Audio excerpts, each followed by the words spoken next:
Կյանքիս մեջ առաջին անգամ դիում եմ ամենայն հայոց կաթողիկոսին։ Ուրեմն 10 սրբազաններ ասում են, որ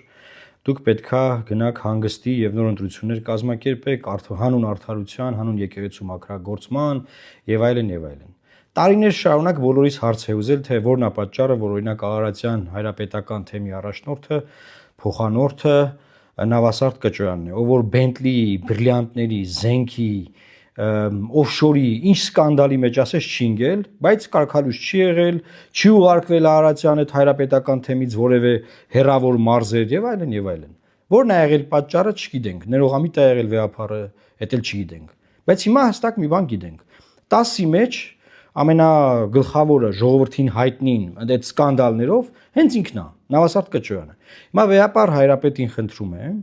այդ 10 սրբազաններին թողնել եւ դրանցից մեկին Նավասարդ Կճոյանին կարգալույց հռչակել։ Կարգալույց հռչակեք, մի հատ տեսնենք ոնց են Ռուբեն Ռուբենյանը, Նիկոլ Փաշինյանը, Վագն Ալեքսանյանը եւ մյուսները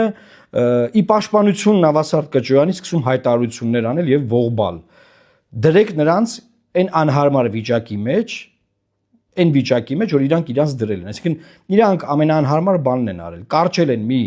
arczepiskopos-ից, օգտագործում են ձեր դեմ մեկին, ով որ վաղուց, շատ վաղուց արդեն չպետքա լիներ։ Դե մաքրագործում, վեհապար հայրապետ, կարգալույց արեք Նավասարդ Կճոյանին։ Ես սիրելի հայրենակիցներ, խնդրում եմ միացեք այս կոչին, տարածեք, միացեք, դե մաքրագործում։ Մի հատ նայենք տենանք ԽՊ-ն ոնց է անելու, էլի։ Հանրապետականի սեղանները օծած, համագումարները օծած Նավասարդ Կճոյանին ով է պաշտպանելու։ Ժողովուրդ պաշտպանելու է, թե չի պաշտպանելու։ Թող դառնա հիմա էլ ՔՊ-ի բանը, arczepiskopos-ը, սրբազանը։